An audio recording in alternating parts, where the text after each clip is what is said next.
Unit number 7 human memory के अगले lecture के अंदर आपका स्वागत है। पिछले वीडियो में हमने मानव स्मृति से संबंधित कुछ बेसिक चीजें देखी थी। इस वीडियो के अंदर हम एनसीईआरटी के माध्यम से उसी को और आगे कवर करेंगे और देखेंगे कि इसके अंतर्गत और कौन कौन सी एक्स्ट्रा चीजें हैं जो आपको पढ़नी है।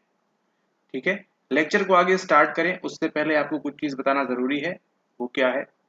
वो यहाँ पर देखिए, ये होता है आपका ब्रेन। ठीक है, जो होता है आपका मस्तिष्क। ठीक है, इस मस्तिष्क के अंदर क्या होते हैं? आपके न्यूरॉन्स होते हैं। ठीक है, क्या होते हैं? इसके अंदर आपके न्यूरॉन्स होते हैं, आपकी तंत्रिका कोशिकाएं होती हैं। ठीक है, यही तंत्रिका कोशिकाएं क्या करती हैं? ये मैसेज भेजती हैं। ठीक है, ये संदेश भेजती हैं एक दूसरे को। ठीक है, ठीक है, तो ये तो आपके न्यूरॉन्स जो हैं वो ब्रेन में होते ही हैं, आपके मस्तिष्क में होते ही हैं। उसी के साथ साथ प्लस जो आपका होता है तंत्रिका तंत्र। कभी आपने 10वीं 12वीं की किताबों में साइंस में पढ़ा होगा। ये होता है आपका तंत्रिका तंत्र, जिसको अंग्रेजी में क्या कहते हैं? अंग्रेजी में हम कहते हैं नर्वस सिस्टम। ठीक है, तो इस नर्वस सिस्टम की मूलभूत इकाई, ठीक है, इसकी बेसिक यूनिट क्या होती है? इस नर्वस सिस्टम की बेसिक यूनिट होती है आपके न्यूरॉन्स। ठीक है, जिस प्रकार से आपके शरीर के अंदर आपको मालूम है क्या होते हैं? आपके शरीर की सबसे बेसिक यूनिट कौन सी है? वो होती है आपकी सेल, यानी कि आपकी जो कोशिकाएं हैं ये सबसे बेसिक यूनिट है। इन्हीं सेल से फिर टिश्यू बनता है। ठीक है, टिश्यू बनता है, ऊतक होते हैं, और फिर उन्हीं से क्या बनता है? उन्हीं से फिर ऑर्गन बनते हैं, उन्हीं से फिर अंग बनता है। ठीक है, ठीक इसी प्रकार से आपके नर्वस सिस्टम के अंदर भी, आपके नर्वस सिस्टम के अंदर भी सबसे बेसिक यूनिट कौन सी है? वो होती है आपकी न्यूरॉन, यानी कि आपकी तंत्रिका कोशिका। ठीक है, ये तंत्रिका कोशिका आपके जो अन्य सेल होते हैं शरीर के, ठीक है, जैसे स्टेम सेल की बात करें हम, ठीक है, आप पढ़ते हैं बायोटेक में, या फिर हम आरबीसी की बात करें, रेड ब्लड सेल की बात करें, या अन्य किसी सेल्स की अगर हम बात करें, अन्य किसी कोशिकाओं की बात करें, उनसे ये भिन्न होते हैं। आपका ये न्यूरॉन कुछ इस प्रकार से दिखता है। ठीक है, ये जो आप देख रहे हैं ये होता है क्या आपका? ये होता है उसका न्यूक्लियस। ठीक है, केंद्रक हर सेल में होता है, प्रत्येक सेल में होता है। उसी प्रकार से ये सेल बॉडी है, ये वाली, ये सेल मेम्ब्रेन है। ठीक है, ये जो है आप देख रहे हैं इसको क्या कहते हैं? इसको कहते हैं कोशिका झिल्ली। ठीक है, कोशिका झिल्ली है, ये सेल मेम्ब्रेन है। ये आपके अक्षतंतु हैं, ये आपके क्या है? ये आपके डेंड्राइट्स हैं। ठीक है, ये डेंड्राइट्स हैं। और यहाँ पे आप जो देख रहे हैं ये एक्सॉन है। ठीक है, ये जो आ रहा है ये क्या है? एक्सॉन है। और ये एक्सॉन हिलॉक है। ठीक है, कवर होती है आपके माइलिन शीथ से। और यहाँ पे क्या बने हुए हैं? अंत में यहाँ पे आपके टर्मिनल बटन बने हुए हैं। ठीक है, टर्मिनल अंत बने हुए हैं यहाँ पे। ठीक है, तो जो आप देखते हैं तंत्रिका संचारक जो आपके होते हैं, ठीक है, तंत्रिका संचारक जो होते हैं आपके न्यूरोट्रांसमीटर जिसे हम कहते हैं। ठीक है, जैसे आपने सुना होगा डोपामीन, ठीक है, या फिर आपने सुना होगा गाबा। ठीक है, डोपामीन तो सुना ही होगा आपने, या फिर सेरोटोनिन। ये सब क्या कहलाते हैं? ये सब कहलाते हैं न्यूरोट्रांसमीटर। ठीक है, ट्रांसमीटर क्या होता है? एक संदेश को दूसरे जगह तक संदेश भेजता है, ए से लेके बी तक। ठीक है, वो आगे देखेंगे अगर जरूरत पड़ेगी उसकी। ठीक है, तो इस प्रकार से क्या होता है? यहाँ पे मैसेज कहाँ से स्टार्ट होता है? मैसेज यहाँ से आना स्टार्ट होता है। ठीक है, मान लीजिए ये आपका ब्रेन है, पूरा ये ब्रेन है, और ब्रेन के अंदर एक ये न्यूरॉन बना हुआ है। ठीक है, एक तंत्रिका कोशिका है। तो क्या होगा? जैसे ही मैसेज यहाँ से आएगा, ठीक है, यहाँ से होते हुए, यहाँ से होते हुए, इस प्रकार से यहाँ से होते हुए, यहाँ पे अन्य, यहाँ पे दूसरा N2 होगा, यानी कि न्यूरॉन 2 होगा। यहाँ पे तंत्रिका कोशिका 2 यहाँ पर होगी। फिर ये मैसेज क्या कर देगा? उसको आगे भेज देगा। फिर आगे इस तरह से मैसेज जो है वो संदेश आगे प्रवाह होता रहेगा, जिस भी एरिया तक आपके ब्रेन के जाना है वो। ठीक है, तो इस प्रकार से पूरे आपके ब्रेन के अंदर वर्किंग होती है। ठीक है, इसी माध्यम से एक न्यूरॉन से दूसरे न्यूरॉन, दूसरे से तीसरे, तीसरे से फिर चौथे, चौथे से फिर पांचवे। ठीक है, इस प्रकार से आपका जो है ये जो मैसेज है ये सेंड होता है। ठीक है, अब आप समझ गए न्यूरॉन क्या होता है। आज के बाद आप कभी नहीं भूलेंगे। तंत्रिका कोशिका क्या होती है? आपके ब्रेन के अंदर जो भी मैसेज सेंड होते हैं वो इसी प्रकार से होते हैं। ठीक है, लेकिन क्या सवाल उठता है, क्या केवल आपके ब्रेन के अंदर होते हैं? क्या केवल ये आपके मस्तिष्क के अंदर होते हैं? क्या केवल ये आपके ब्रेन के अंदर होते हैं? क्या केवल आपके मस्तिष्क के अंदर होते हैं? तो जी नहीं। ठीक है, आपका जो अभी क्या बताया था आपको, आपका जो नर्वस सिस्टम होता है, ठीक है, आपके एनसीईआरटी में भी दिया हुआ है, लेकिन वहां पे आपको उतना नहीं पढ़ना है। आपका जो नर्वस सिस्टम होता है, जिसको क्या कहते हैं हम? जिसको हम कहते हैं तंत्रिका तंत्र। ठीक है, इसी तंत्रिका तंत्र के दो भाग होते हैं। ठीक है, एक होता है आपका CNS यानी कि सेंट्रल नर्वस सिस्टम, और दूसरा आपका होता है PNS यानी कि आपका पेरिफेरल जिसको हम बोलते हैं परिधीय, सॉरी ये वाला तंत्रिका तंत्र, और इसको हम कहते हैं केंद्रीय तंत्रिका तंत्र। ठीक है, आपका जो नर्वस सिस्टम है इसके दो भाग हैं, सेंट्रल नर्वस सिस्टम और पेरिफेरल नर्वस सिस्टम। ठीक है, सीएनएस के अंदर क्या आते हैं आपके, सीएनएस के अंदर आते हैं आपके ब्रेन, मस्तिष्क और आपका स्पाइनल कॉर्ड।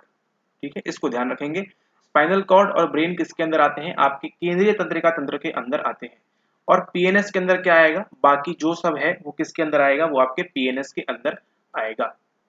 चलिए थोड़ी बायोलॉजी, थोड़ा जीव विज्ञान हमारे साथ भी पढ़ लीजिए, आगे आपको चीजें आसान हो जाएंगी। ठीक है, बायोलॉजी के अंदर भी एंड साइकोलॉजी के अंदर तो आसान होती ही जाएगी। ठीक है, तो जो आप देख रहे हैं ये क्या है, ये है आपका ब्रेन, ये है आपका मस्तिष्क, और ये जो आप देख रहे हैं ये है आपकी स्पाइनल कॉर्ड जिसे हम बोलते हैं मेरु रज्जु, या फिर आपकी जो हम कहते हैं रीढ़ की हड्डी। ठीक है, रीढ़ की हड्डी जो आपकी होती है ये आपकी कमर है, कमर से लेके पूरा ऊपर तक जाती है। ठीक है, और यहाँ पे आपका क्या होता है, यहाँ पे आपका ब्रेन होता है। ठीक है, तो ध्यान दीजिएगा, ये जो ब्रेन यहाँ पर है, ये जो मस्तिष्क है और स्पाइनल कॉर्ड है, ये किसका भाग है, ये आप दिख रहा है, ये आपके केंद्रीय तंत्रिका तंत्र का भाग है। ठीक है, सेंट्रल नर्वस सिस्टम का भाग है। और बाकी जो जितना भी आपको यहाँ पीला पीला दिख रहा है पूरा ये जो है, ठीक है, ये क्या है, ये आपका पेरिफेरल नर्वस सिस्टम है, यानी कि ये आपका परिधीय तंत्रिका तंत्र है। ठीक है, तो आपका नर्वस सिस्टम के अंदर आपके दो भाग होते हैं, कौन कौन से, एक होता है आपका सीएनएस सेंट्रल नर्वस सिस्टम जिसके अंदर आता है आपका ब्रेन, आपका स्पाइनल कॉर्ड, और दूसरा होता है आपका पेरिफेरल नर्वस सिस्टम जिसके अंदर बाकी तमाम प्रकार का जितना भी यहाँ से चीजें आएंगी, इंफॉर्मेशन आएंगी, वो सब किसके अंदर आएंगी, वो सब आएंगी आपके पेरिफेरल नर्वस सिस्टम के अंदर। ठीक है, इतना क्लियर हो गया, चलिए बढ़िया है। मतलब मान के चलिए यहाँ पे एक खड़ा है डॉग, ठीक है, और यहाँ पे खड़े हैं आप। ठीक है, ये आप खड़े हैं यहाँ पे और यहाँ पे एक डॉग है। तो क्या हुआ, यहाँ से आपकी आंखों के द्वारा आपने क्या देखा, इस डॉग को देखा। ठीक है, और ये है आपका ब्रेन। ठीक है, ये आपका ब्रेन है, आपकी आंखों ने देखा। ठीक है, इस डॉग को, इसका कलर वगैरह किस प्रकार से है वो सब चीजें देखी आपने। ठीक है, लेकिन इस ब्रेन को नहीं मालूम कि आप किसको देख रहे हैं, आप डॉग को देख रहे हैं। ठीक है, आपके ब्रेन को अभी नहीं मालूम है कि आप डॉग को देख रहे हैं। ठीक है, सबसे पहले जो सूचना है, सबसे पहले जो सूचना है, सबसे पहले जो जानकारी है वो कहाँ से जाती है, लास्ट लेक्चर के अंदर आपने देखा था, सबसे पहले आपके ये संवेदी तंत्र से होके जाएगी, यानी कि सेंसरी सिस्टम से होके जाएगी। ठीक है, आपका जो संवेदी तंत्र है उससे होके जाएगी। ठीक है, तो यहाँ पे आपकी आंखों के माध्यम से अंदर जाएगी वो जानकारी, आपके लेंस से, आपके कॉर्निया से, आपके जो भी अंदर चीजें हैं वहां पे, और अंत में कहाँ पहुंचेगी, वो पहुंचती है आपके रेटिना के ऊपर। ठीक है, रेटिना के ऊपर पहुंचती है, जिसको हम क्या कहते हैं, जिसको हम कहते हैं दृष्टि पटल। ठीक है, दृष्टि पटल के ऊपर आपके क्या होते हैं, वहां पे होते हैं आपके एक स्पेशल टाइप के आपके गैंग्लियन सेल्स। कौन से होते हैं, वहां पे गैंग्लियन सेल्स होते हैं। ठीक है, और गैंग्लियन सेल्स क्या करते हैं, आगे फिर इस प्रकार के मोटे मोटे इस प्रकार के बंडल बन जाते हैं। किसके बंडल बनते हैं, आपके एक्सॉन के, और फिर ये जानकारी कहाँ लेके जाते हैं, ये जानकारी अंदर लेके जाते हैं आपके ब्रेन के एरियाज में। ठीक है, आपके ब्रेन के क्षेत्र में अंदर ये आपको बाद में लेके जाएंगे ये गैंग्लियन सेल्स। ठीक है, तो यहाँ से जो भी जानकारी आएगी इस गैंग्लियन सेल्स में आने के बाद अंदर जो भेजेगा तो ये क्या करेगा, ये इसको न्यूरल सिग्नल्स में ट्रांसलेट कर देते हैं। ठीक है, न्यूरल सिग्नल्स में, यानी कि यहाँ पे तंत्रिका आवेग में कह सकते हैं इसको, या इम्पल्स में, या सिग्नल में। ठीक है, इसको ट्रांसफर कर देते हैं, क्योंकि ब्रेन के पास क्या है, ब्रेन के पास केवल न्यूरॉन है। ठीक है, और न्यूरॉन कौन सी भाषा समझता है, अपनी जो तंत्रिका सिग्नल है, न्यूरल सिग्नल्स है, केवल उन्हीं की भाषा समझता है। ठीक है, तो ये जो स्पेशल सेल्स होते हैं क्या करते हैं, इसको आगे चेंज कर देते हैं न्यूरल सिग्नल्स के फॉर्म में। तभी आपका जो ब्रेन है उसको बाद में जाके मालूम पड़ता है कि ये कौन सा है, हम देख रहे हैं सामने, हम एक डॉग को, एक श्वान को देख रहे हैं। ठीक है, तो ऐसा नहीं है, काफी स्लो प्रोसेस होती है, काफी फटाफट, काफी जल्दी ये पूरी प्रोसेस हो जाती है। ठीक है, तो इसी प्रोसेस को हम क्या कहते हैं, इसको हम कहते हैं ट्रांसडक्शन। ठीक है, इसको हम क्या कहते हैं, इसको हम कहते हैं ट्रांसडक्शन। ठीक है, ठीक है, यानी कि बाहर का कोई भी सिग्नल या बाहर की कोई भी सूचना या बाहर की कोई भी जानकारी, ठीक है, वो तो आएगी उस फॉर्म में जिसको ब्रेन को मालूम नहीं है। ठीक है, अब यहाँ आप देख रहे हैं, ठीक है, देखने के लिए अलग सिग्नल्स है वहां पे। ठीक है, अलग सेल्स प्रकार से करते हैं। मान लीजिए यहाँ पे कुछ स्वाद है तो उसके कुछ अलग सिग्नल्स होंगे। ठीक है, और यहाँ पे मान लीजिए अगर आप कुछ सुन रहे हैं गाने वगैरह, तो गाने वगैरह कैसे आते हैं आपके पास आते हैं वाइब्रेशंस के फॉर्म में, ठीक है। अगर आप कुछ भी गाना सुनते हैं तो क्या आती है वहाँ पे उसकी, उस गाने की तरंगे आती हैं, उसकी बीट्स आती हैं, ठीक है। उस बीट्स को जब आप क्या होता है, आपका जो कान है वो अंदर ट्रांसफर करता है, कहाँ पे, आपके ऑडिटरी कॉर्टेक्स के अंदर, तब जाके ब्रेन को मालूम पड़ता है अच्छा है कौन सा गाना बज रहा है, ठीक है। ब्रेन को डायरेक्टली कभी नहीं मालूम होता कि कौन सा गाना बज रहा है, ठीक है। आपका ईयर जो है अलग अलग प्रकार की वाइब्रेशंस सुनता है, भेजता है, ठीक है, तब जाके ब्रेन में इंटरप्रेट होता है बाकी की चीजें, ठीक है। तो ये जो कन्वर्जन होता है यहाँ पे आपका, ये जो सिग्नल्स हैं अलग अलग, ठीक है, ये आई वाला जो आप देख रहे थे वो, ठीक है, और अन्य जो भी सिग्नल्स होंगे आपके संवेदी तंत्र से जो जाएंगे, ठीक है, ब्रेन में पहुंचने से पहले वो क्या होते हैं, उनको न्यूरल सिग्नल्स के फॉर्म में चेंज किया जाता है, ठीक है, न्यूरल सिग्नल के फॉर्म में, तंत्रिका आवेग के फॉर्म में चेंज किया जाता है, और उस प्रक्रिया को क्या कहते हैं, हम उसको हम कहते हैं ट्रांसडक्शन, ठीक है। अब इतनी सब कहानी क्यों सुनी आपने, याद करिए हमने बात की थी 3 प्रकार की प्रक्रिया होती है आपकी स्मृति के अंदर, ठीक है। 3 प्रकार की प्रोसेस है जो होती है आपकी स्मृति के अंदर। सबसे पहले कौन सी देखी थी हमने, एनकोडिंग। एनकोडिंग यानी कि हमारा जो कूट संकेतन होता है वो, ठीक है। तो जो अभी आपने देखा एनकोडिंग, है ना, इसी प्रकार से कूट संकेतन होता है। उसके बाद क्या आता है आपका, अगला आता है स्टोरेज, यानी आपके ब्रेन में, आपके मस्तिष्क में कुछ ऐसे एरियाज होते हैं जहाँ पे आपको स्टोर करना होता है। और फिर अगला क्या होता है उसका पुनरुद्धार, यानी कि वहां पे रिट्रीवल, ठीक है। तो अभी जो आपने देखा वो क्या था, वो था पहला एनकोडिंग, ठीक है, यानी कि हमको क्या करना है, उसको एनकोड करना है, ठीक है। तो बाहर से जो भी सिग्नल आएगा, बाहर से जो भी सूचना आएगी, ट्रांसडक्शन के माध्यम से क्या होता है आपके ब्रेन में वो चीजें जाती हैं, और वहां पे क्या होती है, वो एनकोडिंग उनकी होती है। जैसे मान के चलिए आप इस वीडियो को देख रहे हैं तो आपके जो सिग्नल जा रहे हैं कैसे जा रहे होंगे, आपकी आंखों के माध्यम से, ये जो आप देख रहे हैं कूट संकेतन, ठीक है। तो आपकी आंखें इसको देख रही हैं, आपके रेटिना पे ये इमेज पड़ रही होगी। रेटिना पे इमेज पड़ने के बाद क्या होते हैं, वहां पे होते हैं आपके गैंग्लियन के सेल्स, ठीक है। और फिर ये गैंग्लियन के सेल्स जो हैं क्या करते हैं, मोटी मोटी ऐसे नर्व बनाते हैं और फिर भेजते हैं आपके ब्रेन के पास, तब जाके आपको समझ में आता है कि अच्छा ये कूट संकेतन लिखा हुआ है। ठीक इसी प्रकार से आप जो सुन रहे हैं अपने कानों से, तो क्या हो रहा है, जो हम बोल रहे हैं उसकी तरंगे, उसके वाइब्रेशंस, उसकी वेव्स आपके कानों में पड़ रही हैं। आपके कानों में पड़ने के बाद एक एरिया में जाने के बाद वहां पे क्या बन रही है, वहां पे ऑडिटरी नर्व बन रही है, और वो लेके जा रही है आपके ऑडिटरी कॉर्टेक्स तक, यानी कि ऑडिटरी श्रवण बलकोट तक वो चीजें लेके जा रही हैं। और उसके बाद जो है ब्रेन आपका इंटरप्रेट कर रहा है कि हम क्या बोल रहे हैं, ठीक है।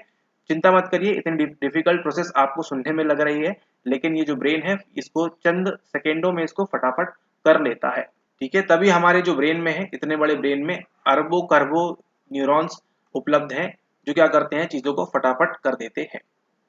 चलिए अब देखिए, आ जाते हैं बिल्कुल बेसिक पे। अब आपको कितनी जल्दी फटाफट समझ में आ जाएगा। स्मृति का स्वरूप की बात करेंगे। सबसे पहले स्मृति किसी सूचना को एक समय तक धारित करना तथा उसका प्रत्याहन करना है, जो इस बात पर निर्भर करता है कि किस तरह का संज्ञानात्मक कार्य किया जाना है, ठीक है। कभी किसी सूचना को कुछ क्षणों के लिए रोक कर रखना होता है, जैसे फोन नंबर वगैरह, किसी एक अपरिचित टेलीफोन नंबर को, ठीक है। लेकिन कभी कभी क्या होता है, हमको जोड़ घटाव करने की जो विधि आपने सीखी है वह कई वर्षों बाद भी याद रहती है, ठीक है। आपको एबीसीडी जोड़े जोड़े यस पापा, आपको ये आज भी याद होगा। स्मृति एक प्रक्रिया है। स्मृति क्या है, मेमोरी इज अ प्रोसेस जिसमें 3 स्वतंत्र किंतु अंतः संबंधित अवस्थाएं होती हैं, ठीक है। ये अलग अलग होती हैं लेकिन क्या है, इनका साथ में सम्मिश्रण होता है, अंतः संबंधित अवस्थाएं हैं ये। पहली कौन सी है, कूट संकेतन, एनकोडिंग, अभी आपने इसको समझा काफी डिटेल में। दूसरा आपने देखा यहाँ पे भंडारण, स्टोरेज होगा वहां पे, और फिर तीसरा होगा आपका पुनरुद्धार, ठीक है। अब देखिए क्या लिखा हुआ है, कोई भी सूचना जो हमारे द्वारा ग्रहण की जाती है, ग्रहण करेंगे कहाँ से, आपके संवेदी तंत्र से, ठीक है। उसके अलावा आपके पास कोई भी अन्य माध्यम नहीं है जहां से आप चीजों को, सूचना को, आप जानकारी को वहां से ग्रहण कर सकेंगे, ठीक है। तो ग्रहण की जाती है, एनसीईआरटी में केवल इतना दिया हुआ है, लेकिन आपको यह भी मालूम है कि कहाँ से ये आ रही है। वह इन अवस्थाओं से अवश्य प्रभावित होती है। पहला कौन सा है, कूट संकेतन पहली अवस्था है, एनकोडिंग पहली अवस्था है, जिसका तात्पर्य उस प्रक्रिया से है जिसके द्वारा सूचना स्मृति तंत्र में पहली बार पंजीकृत की जाती है, ठीक है। तो आपके मेमोरी सिस्टम में पहली बार एंट्री कब होगी, फर्स्ट एंट्री कब होगी, जब आपके यहाँ पे संवेदी तंत्र में आपकी ये जो सूचना है आई जाएगी, ताकि इसका पुनः उपयोग किया जा सके। जब भी कोई बाह्य उद्दीपक हमारी ज्ञानेंद्रियों को प्रभावित करता है तो वह तंत्रिका आवेग उत्पन्न करता है, ठीक है। क्या उत्पन्न करता है, ये तंत्रिका आवेग उत्पन्न करता है। ये वही है जो हमने क्या बताया अभी आपको, न्यूरल इम्पल्स या फिर न्यूरल सिग्नल्स, ठीक है।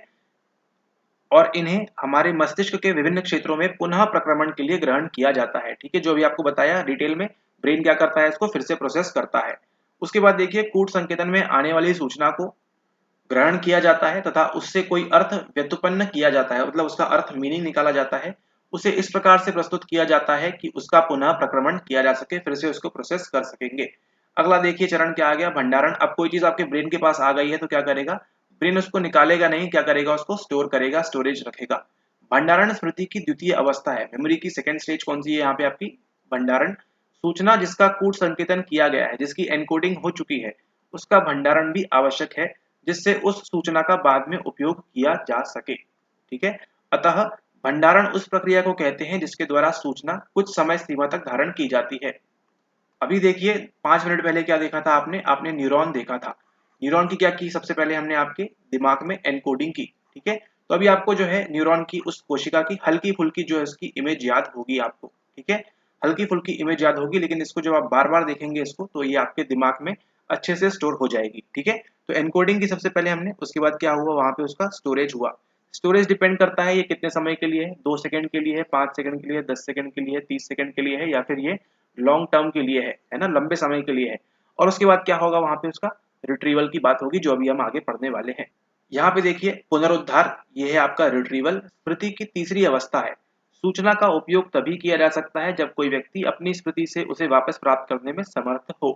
ठीक है, अगर उस न्यूरॉन की इमेज को आप अभी नहीं बना पाएंगे तो उसका कोई मतलब नहीं है, उसको आप रिट्रीव नहीं कर पाया। ठीक है, विभिन्न प्रकार के संज्ञानात्मक कार्यों जैसे समस्या समाधान, प्रॉब्लम को सॉल्व करने के लिए, सी सेट का कोई मान लीजिए सवाल है उसको सॉल्व करने के लिए, या फिर गणित का कोई सवाल है पेपर 1 का उसको सॉल्व करने के लिए, निर्णयन इत्यादि को करने के लिए जब संचित सूचना को पुनः चेतना में लाया जाता है तो इस प्रक्रिया का पुनरुद्धार कहा जाता है। मान लीजिए आप करेंगे आंसर, आपको मार्क करना है, आपको लिखना है। ठीक है, अगर मान लीजिए आपको लेक्चर की चीजें याद नहीं आई, उसको आप रिट्रीव नहीं कर पाए, तो उस सूचना का कोई मतलब ही नहीं रहा।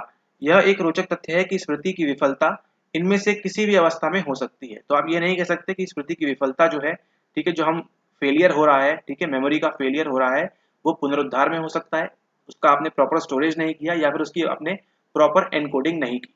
ठीक है, अब देखिए इतने ऊपर के जो लेक्चर हैं इसकी आपने प्रॉपर एनकोडिंग नहीं की थी जब आपने पहले पढ़ा था।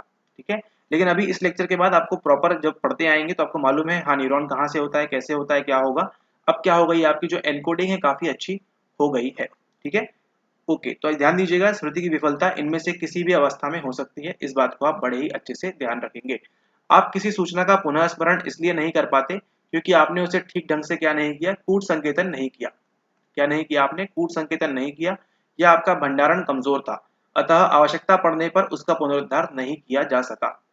ठीक है, इस बात को आप ध्यान रखेंगे। 3 प्रकार की अवस्थाएं होती हैं, एनकोडिंग, आपकी स्टोरेज, भंडारण और आपका रिट्रीवल, पुनरुद्धार। ठीक है, चलिए अब लेक्चर को आगे बढ़ाते हैं। आपको पढ़ना है किन्हीं मॉडल्स के बारे में, आपको पढ़ना है जो आपके लिए इंपॉर्टेंट है। कौन सा है आपके पास, सबसे पहला आपके पास है सूचना प्रक्रमण मॉडल। ठीक है, इसको हम बोलते हैं IP model, information processing model. ये आपको पूछते हैं, उसी के साथ साथ आपने क्या पढ़ना है, आपने पढ़ना है लेवल्स ऑफ प्रोसेसिंग। ठीक है, यानी प्रक्रमण का स्तर मॉडल। ठीक है, किस प्रकार किस स्तर पे आपकी जो है प्रक्रमण हो रहा है। ठीक है, ये जो आपके लिए इंपॉर्टेंट मॉडल्स हो जाते हैं। उसी के साथ साथ एक और मॉडल यहाँ पे है आपका, कौन सा है, वो है आपका पीडीपी मॉडल, यानी कि पैरेलल डिस्ट्रीब्यूटेड प्रोसेसिंग मॉडल। ठीक है, यानी साथ साथ ही क्या होता है यहाँ पे आपका जो है प्रोसेसिंग होती है। ठीक है, चलिए यहाँ पे देखिए सूचना प्रक्रमण उपागम की बात हो रही है, यानी कि इंफॉर्मेशन प्रोसेसिंग मॉडल की बात हो रही है। ठीक है, इसको हम क्या कहते हैं, अवस्था मॉडल भी इसे कहा जाता है, स्टेज मॉडल भी कहा जाता है। ठीक है, एटकिंसन एवं शिफ्रिन ने दिया था इसको कब, 1968 में। ठीक है, स्मृति का प्रथम मॉडल प्रस्तुत किया जिसे अवस्था मॉडल, स्टेज मॉडल के रूप में जाना जाता है। ठीक है, प्रारंभ में यह ध्यान दीजिएगा, सवाल बनता है यहाँ से। प्रारंभ में यह समझा जाता था कि हम जो कुछ भी सीखते हैं या अनुभव करते हैं उन समस्त सूचनाओं को संचित करने की क्षमता स्मृति में होती है। ठीक है, इसे एक बृहद भंडार की भांति समझा जाता था जिससे आवश्यकता पड़ने पर उस सूचना को वहां से निकालकर उसका उपयोग किया जा सके। किंतु कंप्यूटर के आविष्कार से मानव स्मृति को भी उसी तंत्र के रूप में देखा जाने लगा जिसमें सूचनाओं का प्रक्रमण कंप्यूटर की भांति क्या होता है, स्टेज बाय होता है। दोनों ही बड़ी मात्रा में सूचना का पंजीकरण कर सकते हैं, उनको एनकोडिंग कर सकते हैं। आपका जो दिमाग है वो भी, आप कोई भी जानकारी देखिए उसको पंजीकरण कर सकते हैं, उसका भंडारण कर सकते हैं और उसमें फेरबदल करते हैं। ठीक है, जो आपने पहले पढ़ा था आजादी के बारे में 1947 में, ठीक है, उसमें क्या किया आपने, फिर फेरबदल किया। उसके पहले कोई कमीशन आया था, उसके पहले कुछ आया था, मतलब आप इस प्रकार से फेरबदल करते रहते हैं। यदि आपने कभी कंप्यूटर पर काम किया होगा तो आपको पता होगा कि इसमें एक अस्थायी स्मृति जिसे हम रैम बोलते हैं, यादृच्छिक अभिगम स्मृति, और एक स्थायी स्मृति जैसे हार्ड डिस्क होती है। ठीक है, एक होती है आपके मोबाइल में रैम और एक होती है आपके मेमोरी कार्ड या एसडी कार्ड या फिर परमानेंट स्टोरेज। ठीक है, कार्यक्रम आदेश के आधार पर कंप्यूटर अपनी स्मृति की सूचना में फेरबदल करके उत्पादित सूचना को कंप्यूटर की स्क्रीन पर प्रदर्शित करता है। ठीक है, इसी प्रकार से आप भी कर सकते हैं। इस सादृश्य से प्रेरित होकर एटकिंसन और शेफरिन ने 1968 में स्मृति का प्रथम मॉडल प्रस्तुत किया। ठीक है, सेम जैसा कंप्यूटर में काम करता है, सवाल बना था पहले भी, यहाँ से आगे भी बन सकता है। जिस प्रकार से कंप्यूटर में आपने देखा ऊपर जो आपने चीजें देखी फेरबदल कर सकते हैं, उसमें कुछ चीजें ऐड कर सकते हैं, सब्सक्राइब कर सकते हैं। ठीक उसी से प्रेरित होकर एटकिंसन एंड शेफरिन ने क्या कहा 1968 में अवस्था मॉडल के बारे में। आपका ये जो मेमोरी सिस्टम है इसके अंदर 3 प्रकार की स्मृतियां होती हैं, संवेदी, अल्पकालिक एवं आपकी दीर्घकालिक स्मृतियां। लास्ट लेक्चर के अंदर आपने देखा था सेंसरी मेमोरी के बारे में, आपने देखा था शॉर्ट टर्म मेमोरी के बारे में, और आपने देखा था लॉन्ग टर्म मेमोरी के बारे में। सेम चीजें आपके सामने अभी रिपीट होने वाली हैं, चलिए उनको देखते हैं। यहाँ पर देखिए अवस्था मॉडल के अनुसार स्मृति तंत्र 3 प्रकार के होते हैं, संवेदी, सेंसरी, अल्पकालिक शॉर्ट टर्म एवं दीर्घकालिक। प्रत्येक तंत्र की अपनी अलग विशेषताएं होती हैं तथा इनके द्वारा संवेदी सूचनाओं के संबंध में भिन्न भिन्न प्रकार निष्पादित किए जाते हैं। अब यहाँ पर देखिए ये आपको ध्यान देना है, इसको आप बना सकते हैं जब भी अपना उत्तर लिखेंगे उसमें ध्यान दीजिएगा। सूचना देखिए आपने ऑलरेडी देख चुका है, सूचनाएं देखिए ये आपकी इन्फॉर्मेशन है, जानकारी है। ठीक है, आपने मान लीजिए यहाँ पे डॉग है, ठीक है, डॉग को देखा आपने, देन उसके बाद ये आपका डॉग है। संवेदी स्मृति में जाएगा, 2 प्रकार की होती हैं, चित्रात्मक और आपकी प्रतिध्वन्यात्मक। ठीक है, ये आपकी चित्रात्मक दृष्टि वाली और ये होती है आपकी प्रतिध्वन्यात्मक आइकॉनिक एंड इकोइक मेमोरी जो आपको बताया था, एवं अन्य संवेदनाएं भी यहाँ पे आ सकती हैं। संचय क्षमता इनकी वृहद होती है, अवधि 1 सेकंड से भी कम। ठीक है, आप 1 सेकंड से भी कम इनकी अवधि होती है, इसको आप ध्यान रखेंगे। संवेदी स्मृति जो है बहुत ही कम समय की होती है, 1 सेकंड देखिए कुछ भी नहीं होता है, हम बोल रहे हैं इतने में जो है पुराना वाला जो है आप भूल जाते हैं। ठीक है, अगर आपने उसको अच्छे से स्टोर नहीं किया तो।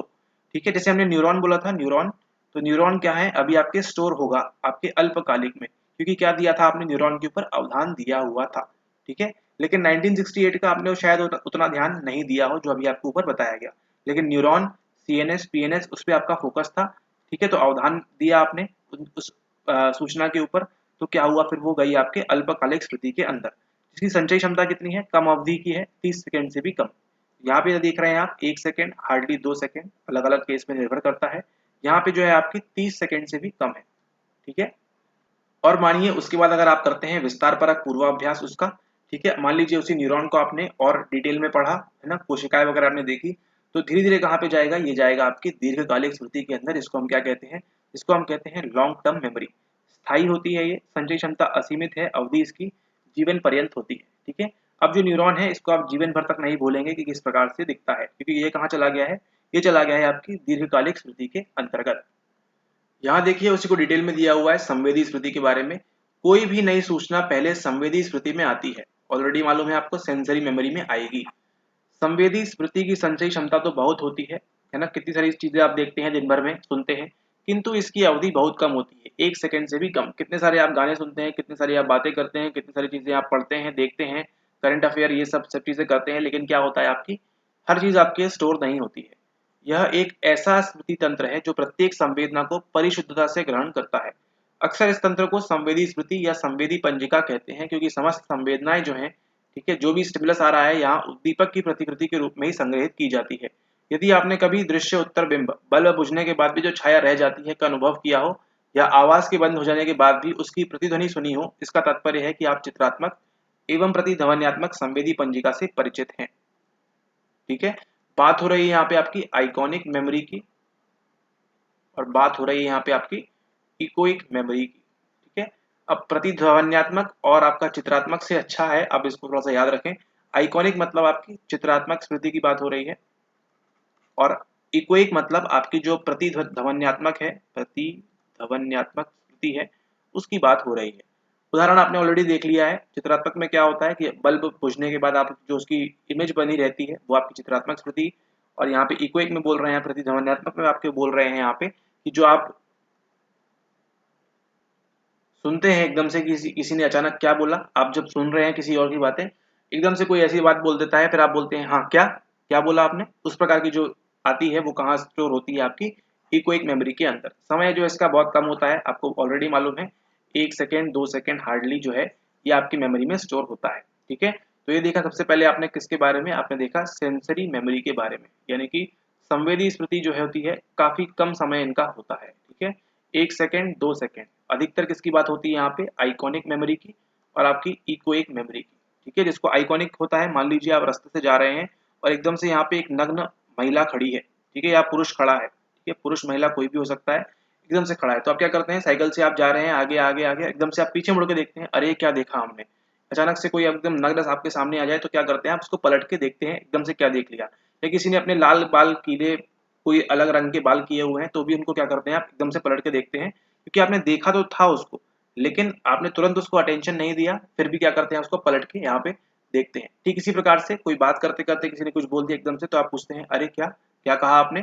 ठीक है, तो वो सब कहाँ जाता है, आपके संवेदी स्मृति के अंतर्गत। अब यहाँ पर देखिए अल्पकालिक स्मृति की बात हो रही है, यानी कि शॉर्ट टर्म मेमोरी। ठीक है, आपने एक बहुत पहले मूवी आई थी गजनी करके, अगर उसको देखा हो आपने, तो वहां पे क्या होता है, उसका इसी का शिकार होता है, उसकी एसटीएम में दिक्कत रहती है। आप इस बात से सहमत होंगे कि हम उन सभी सूचनाओं पर ध्यान नहीं देते जो हमारे संवेदी ग्राहकों को प्रभावित करती है। ठीक है, सही बात है, आपको जो है संवेदी ग्राहक जितने भी आप लेंगे, आपको अगर अटेंशन नहीं देंगे वहां पे, तो आप इसको बिल्कुल भी स्टोर नहीं करेंगे। जिन सूचनाओं पर हम ध्यान देते हैं वे हमारी द्वितीय स्मृति भंडार में प्रवेश करती हैं, मतलब सेंसरी मेमोरी से आगे आके अवधान दिया हमने, अटेंशन दिया, अब कहाँ आ जाएगी, वो शॉर्ट टर्म मेमोरी के अंतर्गत आ जाएगी। ठीक है, जिसे अल्पकालिक स्मृति शॉर्ट टर्म मेमोरी कहा जाता है, जो थोड़ी सूचनाओं को थोड़े समय तक, सामान्यतः 30 ही रख पाती है, 30 सेकेंड या उससे कम में ही रख पाती है। ठीक है, अब जैसे मान लीजिए यहाँ पे बहुत लंबा सेंटेंस है, उसको आप स्टोर नहीं कर पाएंगे। ठीक है, बहुत लंबे सेंटेंस को आप स्टोर नहीं कर पाएंगे, लेकिन 1968 एटकिंसन शिफ्रिन अभी भी आपको हल्का फुल्का याद होगा। ये कहाँ पे स्टोर हो गया, आपके एसटीएम के अंदर, क्योंकि आपने क्या दिया था वहां पे, अवधान दिया था। एटकिंसन एवं शिफ्रिन के अनुसार अल्पकालिक स्मृति में सूचना का कूट संकेतन मुख्य रूप से ध्वन्यात्मक होता है। एटकिंसन शिफ्रिन ने क्या कहा कि आपकी जो शॉर्ट टर्म मेमोरी है, इसके अंदर जो आपका सूचना का कूट संकेतन एनकोडिंग है, मुख्य रूप से मतलब मेनली कैसी होती है, ध्वन्यात्मक होती है, यानी कि आपकी ये इकोइक होती है, जो आप सुनते हैं उसकी बात हो रही है।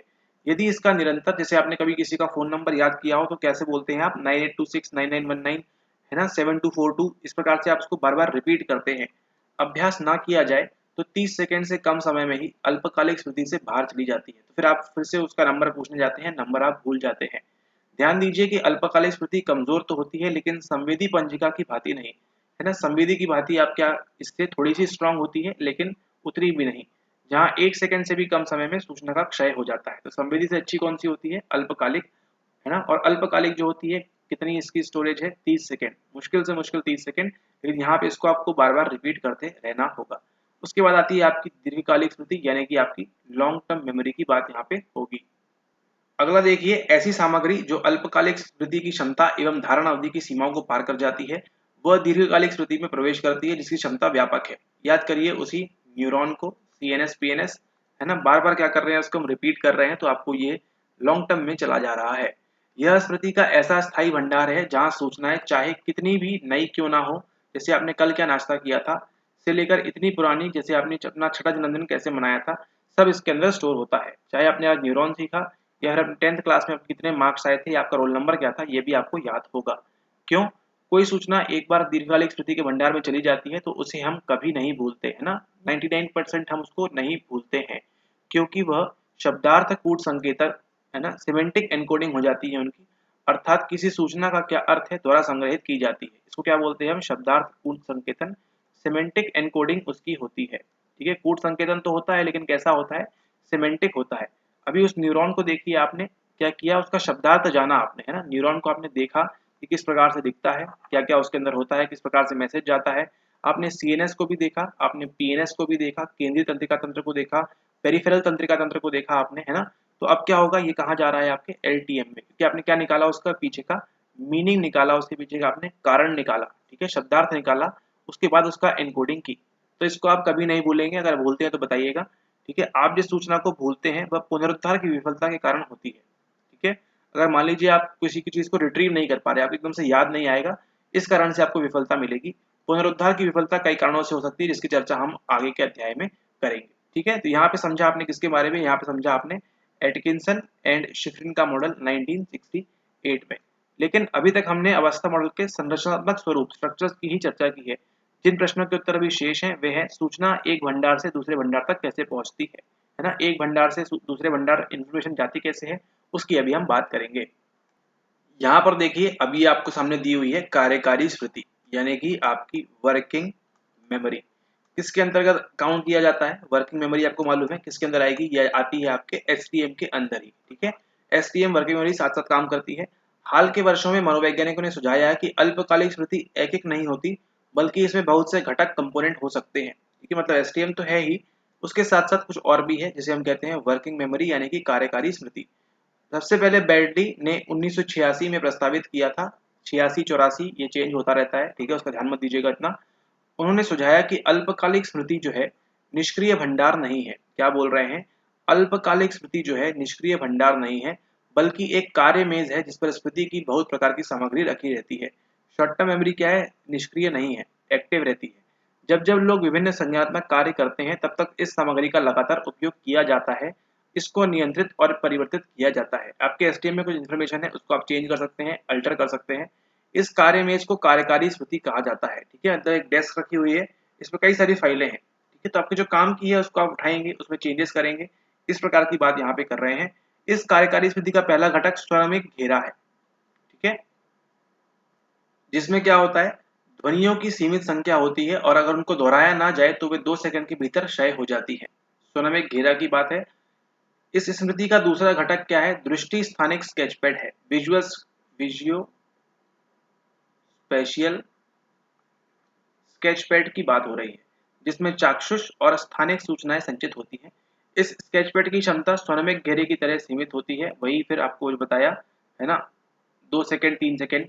इस स्मृति का तीसरा घटक क्या है जिसको बेडले केंद्रीय प्रबंधक कहता है यानी कि सेंट्रल एग्जीक्यूटिव। सूचनाओं को स्वरमिक घेरे से, दृष्टि स्थानिक स्केचपैड से तथा दीर्घकालिक स्मृति से संगठित करता है। तीनों को मेंटेन कौन करेगा, आपके सेंट्रल एग्जीक्यूटिव। एक सच्चे प्रबंधक की तरह ये अवधानिक साधनों का नियंत्रण करता है। इन साधनों को दिए हुए संज्ञानात्मक कार्य को करने के लिए आवश्यक विभिन्न सूचनाओं को वितरित करता है और व्यवहार का परिवीक्षण, नियोजन और नियंत्रण करता है। यहाँ पे देखिए ये है आपका प्रबंधक, सेंट्रल एग्जीक्यूटिव। ठीक है, क्या क्या मेंटेन करता है, ये मेंटेन करता है आपका विजुओ स्पेशियल स्केचपैड,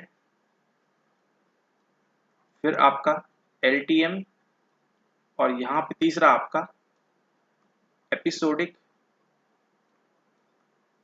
बफर। ठीक है, ठीक जिस प्रकार से आप जो सुनते हैं है ना, स्वरमिक घेरे की बात हो रही है, यहाँ जो सुनते हैं आप 1-2 सेकंड में वो गायब हो जाता है अगर उसको आप रिपीट नहीं करेंगे तो। बात किसके अंदर हो रही है, एसटीएम यानी कि वर्किंग मेमोरी की ही घटक की बात हो रही है। ठीक है, वर्किंग मेमोरी के अंदर 3 है आपकी चीजें, सेंट्रल एग्जीक्यूटिव है जो मैनेज करता है इन सबको, यहाँ से इसको सुनना भी है, यहाँ से इसको देखना भी है, और एलटीएम में जो है मेमोरी में ऑलरेडी स्टोर है उन सबको संभालना भी है। तो इतना सब काम करता है किसके अंदर, आपके कार्यकारी स्मृति के अंदर इतना सब कार्य वहां पर होता है।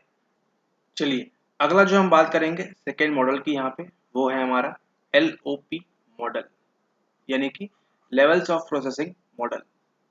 यहाँ पर देखिए बात हो रही है प्रक्रमण स्तर, यही आपका लेवल्स ऑफ प्रोसेसिंग मॉडल 1972 में दिया क्रैक एवं लॉकहार्ट ने। ठीक है, किसने दिया, क्रैक एंड लॉकहार्ट ने दिया इसको सन 1972 में। ठीक है, 1968 में किसका आया था, एटकिंसन एंड शिफ्रिन का आया था।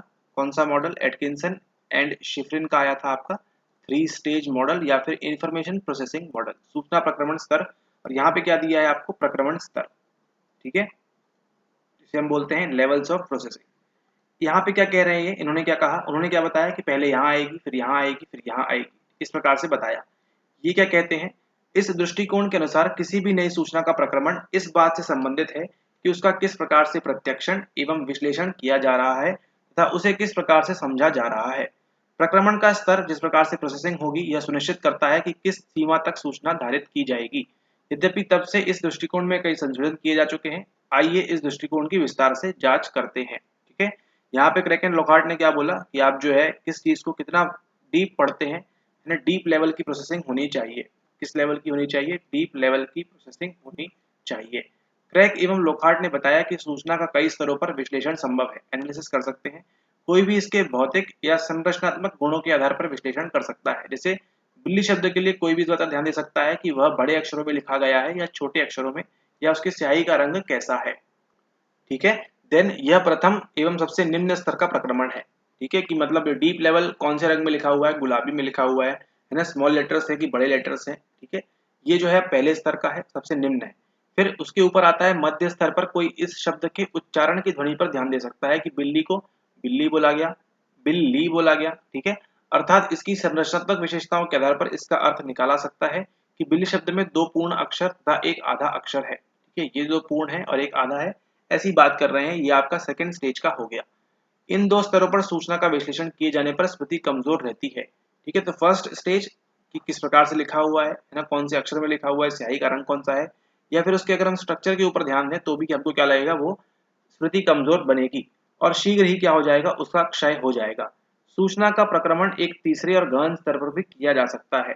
कोई भी सूचना लंबे समय तक हमारी स्मृति में रहे, इसके लिए आवश्यक है कि उसका अर्थ समझकर उस सूचना का विश्लेषण किया जाए। ठीक है, तो क्या करना है, उसको आपको अर्थ समझना है। ठीक है, और उस सूचना का विश्लेषण भी हमको करना है। ठीक है, तो देखा आपने एक स्तर, दो स्तर, तीन स्तर। ये जो आपका होता है, ये होता है आपका डीप लेवल प्रोसेसिंग है ना, उसका अर्थ भी समझना है। सेकेंड और फर्स्ट वाली थोड़ी सी कमजोर होती है। संक्षेप में, जब हम सूचना की संरचनात्मक और स्वनिक विशेषताओं पर ध्यान देते हैं तो यह निचले स्तर का प्रक्रमण है, इसको आप ध्यान रख लेंगे। ठीक है, अगर मान लीजिए सवाल आता है तो इसको आप लिख देंगे कि जब हम सूचना की स्ट्रक्चर और स्वनिक विशेषताओं पर ध्यान देते हैं, कैसे साउंड कर रही है, तो यह निचले स्तर का प्रक्रमण है। जबकि इसके शब्दार्थ सिमेंटिक्स के आधार पर कुछ संकेतन करना गहन स्तर का प्रक्रमण है। इससे ऐसी स्मृति बनती है कि उसका विस्मरण अपेक्षाकृत कम होता है। ठीक है, सबसे बेस्ट वाली कौन सी होती है, थर्ड वाली अवस्था, थर्ड वाली स्टेज। हम किसी सूचना को जिस तरह से संकेतित करते हैं, हमारी स्मृति उसी का परिणाम होती है। इस तथ्य का महत्व अधिगम की प्रक्रिया में सर्वाधिक है। ठीक है, लर्निंग के जो आपने लेक्चर्स देखे वहां की बात हो रही है। स्मृति के इस पक्ष से आप ये अनुभव करेंगे कि जब भी आप कोई नया पाठ सीख रहे होते हैं तो यथासंभव सामग्री के अर्थ पर विस्तार पूर्वक ध्यान देना आवश्यक होता है, न कि केवल रटकर याद करना। ठीक है, यहाँ पे बोल रहे हैं प्रयोग कीजिए और आपका जो है तीन स्तर पे देखा आपने, पहला स्तर, दूसरा स्तर किस प्रकार से उसको बोल रहे हैं, कितने शब्द हैं उसमें, किस प्रकार से हो रहा है, और तीसरा होता है आपका डीप लेवल वाला। इसको समझते हैं उदाहरण से। अगर मान लीजिए पहले स्तर की बात करें तो हमने आपको बताया न्यूरॉन, बात खत्म हो गई। न्यूरॉन आपने देख लिया, देखा नहीं मतलब इसको देखा आपने न्यूरॉन, और मान लीजिए आपने देख भी लिया न्यूरॉन किस प्रकार से बना हुआ है। ठीक है, ये आपका न्यूरॉन यहाँ पे बना हुआ है, ये आपकी माइलिन शीट लगी हुई है। ठीक है, ये न्यूरॉन देख लिया आपने, क्या याद रहेगा आपको, लंबे समय तक स्मृति में रहेगा आपकी, बताइए, नहीं रहेगा। फिर देखिए दूसरे में, ये जो है न्यूरॉन आपको बता दिया कि आपके जो है यहाँ पे इस प्रकार से न्यूरॉन लिखा हुआ है, इस रंग में लिखा हुआ है, तो क्या आपको याद रहेगा लंबे समय तक, नहीं। आपने इसकी इमेज भी देख ली, क्या क्या होता है वो भी देख लिया। लेकिन तीसरे स्तर में क्या किया हमने, इसका डीप लेवल पे इस पे क्या किया, इसको आपको बताया, इसके शब्द का अर्थ बताया आपको। ठीक है, शब्द का अर्थ बताया, उसके पीछे हमने क्या किया, देन उसका एनालिसिस किया। ठीक है, कि क्या होता है, कहाँ से आता है, क्या आता है।